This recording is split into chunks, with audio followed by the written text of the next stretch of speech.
So yeah, I'm just doing I want to do a quick tutorial before I got started. So I was just gonna stick this on YouTube. Thanks, man. Thanks, Super. I mean, it's all working now. I mean, I just had to work through it. All right, let's do another take.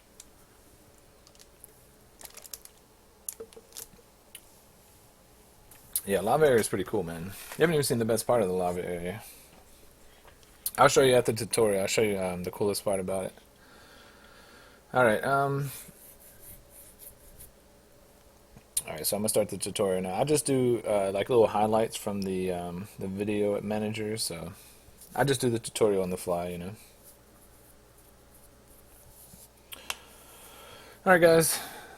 Today I'm going to go over a few things about events, a few ways you can control events, and basically just control the flow of the game, how you want the character to interact with events, and how events interact with the character, so on and so forth.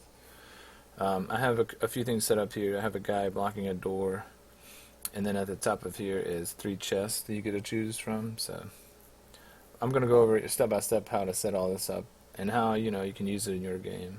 This is RPG Maker VX Ace, so I'm sure it works with other RPG makers. I've never used them, so don't quote me on that. So the first event is an interaction with this guy blocking the door, right? So you can only get through the door by getting through him, right? So I've set up an event in front of him that you have to interact with. So you walk on top of it, so it's below the character. So that means you can always walk over it, right? It requires you to hit the action button to interact with it. You can set it to player touch, but action button is better. Give the player the time to select it when they're ready, right? I set up a loop event here. The loop event basically just loops through everything inside of it until you break the loop, and then it skips to the bottom, right? So the loop event starts by him asking a question.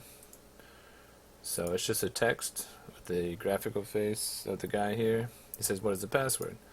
And then he gives you 3 choices. So he says apple, orange, or banana. It's just an example. Sure, you can do whatever you want, right? So if you choose a wrong answer, like apple, he'll say wrong. And then what it'll do is go back to the bottom and loop back to the top, ask the question again. What is the password? If you choose banana, he'll say wrong, do it again. If you choose orange, he'll say correct. And then to break the loop and go straight down to the bottom, below the loop. So that's the only way to get out of a loop is to break it, right? Once you break the loop, you can actually tell the guy to move. You use a move route. You move him to the left, and then he's going to turn down. So basically he moves 1 tile to the left, he turns down to face you, right? So basically you can tell him to do anything within this list. I mean, there's a whole list of things he can do, right? You can jump, wait, step, switches. You can actually change his graphics. I mean, you can do whatever you want, right? So there's a lot of things you can do with the move route. Move route isn't just for moving, it's for doing a lot of things. So very important event right here that you can control it. I mean, it's just a way to control a cutscene mostly, but yeah. And then it's going to turn on a switch basically. So once you get the right answer, it turns on a switch. And then, well, the guy moves out of the way, then it turns on a switch. So the switch is used to activate the events that you're interacting with, this guy. So the switch is a conditional switch that you set up right here. So you set up a conditional switch. Once the door locked switch is on, he'll say you may pass. So basically he asks you a question, you get it right, he moves to the left, out of the way of the door, faces you, you can talk to him again and he'll say you may pass. That's it.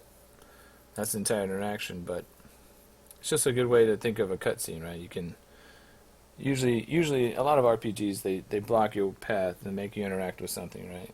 And then they give you a choice usually, or make you do something to get through it, right? So it's basically the same thing here. And then you have a door here. A door is really, really simple to do. You just simply right click.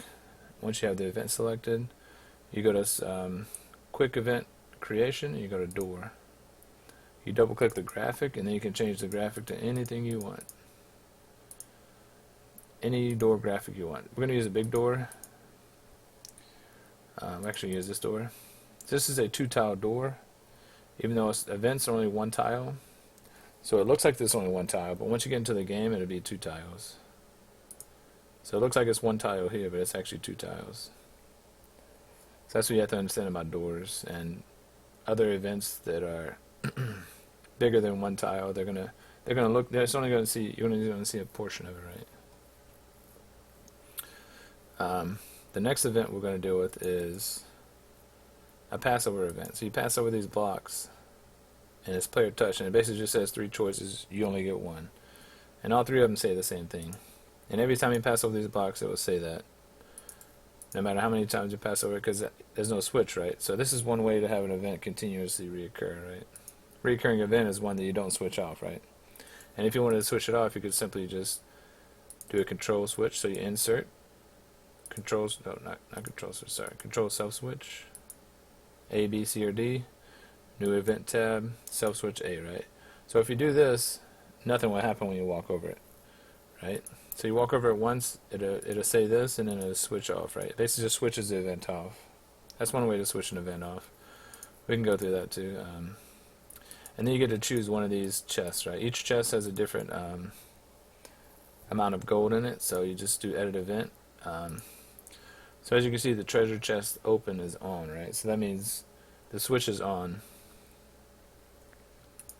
If the switch is on, it's a conditional branch. I'm sorry, it's a conditional branch. Sorry. My brain's not working right now. So it's a conditional branch set up, right? So if the switch is on, it says this, treasure chest is locked. If the conditional branch is not on, basically off, it will do this. Basically what it's saying is, if the treasure chest open is off, you can open the chest. Once you open one of the chests, at the very bottom of the last line before the branch ends, is it turns that switch on. Basically locking the other 2 chests. So you can only open one chest because there's a conditional branch. And once that switch is on, there's no way to turn it off without doing an event to turn it off, right? So the other 2 will be locked for the rest of the game, right? So it's just an example of what you can do with the conditional branch. Treasure chest is a good example. There's other examples, sure. Choices, like maybe you get 3 followers to choose from, you can only choose 1. Something like that. I mean, just something simple. This is pretty simple, right? So you have a choice event here and a choice event here, but this is a conditional branch. This is a loop event. So it's just a different way to do choices, right? Alright, so let's try this out.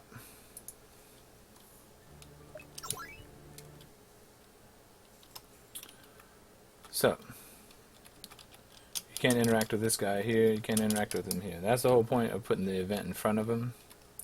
So you can't interact with them any other direction, right? So you hit enter. So you ask for the password. So you say Apple. He says wrong. It's going to loop back to the top. It's always going to say wrong. It's always going to loop indefinitely. So you can do banana. Same difference. If you say orange, though, he says correct. And he moves to the side. See? So move to the side. Now you can talk to him again. He says you may pass. And you can open the door. The door does a transfer event by default. You can take that out. We can talk about that next. But the transfer event by default is just the same location as your creation, right? So, and as you saw, the door was two tiles high, right? So here's the step over events. You just step on them, and it says 3 choices. You only get 1. So this one is indefinite, right? You can walk over it many times as you want, any direction. It's always going to say that, right? But this one, only just going to say it once, right? Because we turned it a self switch, so it turns off. This one's still here. This one's still here. Yeah. That's how you turn an event off, by giving it a self switch and turning that self switch on, right? So you get 3 choices, right? So it doesn't matter which one you choose, the other 2 will always be locked, right? So you open this one, you get 1,000 gold, right? Try to open another one, treasure chest is locked, treasure chest is locked. It's always going to say locked, no matter what you do. So that's it. These are just some of the events you can do in the game. And if you go up here, you can actually see there's the lava fall here. It's like a lava waterfall. It's pretty cool. All these are right here are just events that cycle through 3 images. That's all they are. So I can show you those quickly as well. It's pretty cool. Alright, I'll show you those and also the door event. Also, I think I forgot to do a self switch on this too. I should have added a self switch here, because if you don't put a self switch on something, it will continuously allow you to reuse that event over and over and over. So most things you want a self switch on in an activated condition. That way it turns the switch, or it turns the event off for you, right? And doors by default have a transfer event, right? So it just plays the open sound, it moves through the door animation, it steps you through it, and then it plays a move sound, and then it transfers you, right? So what I usually take off from a default door event is I take off the move route, I take off the move, and the transfer, right? So that's all you need to change. Everything else can stay. And the lava fall is simply cycling through these animations, right? That's it. That's all it's doing, cycling through the animation. Pretty simple. And you can actually make something like, well, you can change an event to be like a not a continuation. Like if you wanted this fire to go to this fire and step through all the events, you could do that as well by stringing together events. Not difficult. I can go over that in another tutorial though. This one's just simply stepping animation, directional fix. Basically stepping through the animation in the fixed direction. You don't even have to touch it. It just steps through it, right? Cool. Alright, we'll go over the door event one more time, just so you can see the changes. So yeah. Oops. So now this event's gone, right? And the door is just going to open. It's not going to transfer you. It's not going to... See?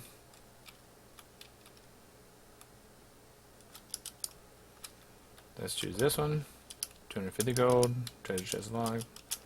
Treasure chest locked. That's it. That's it for the tutorial. Thank you guys for viewing. And yeah, check out my stream. It's linked below. And peace. Alright guys. That's my tutorial. I'm not going to redo it because that's painful, dude.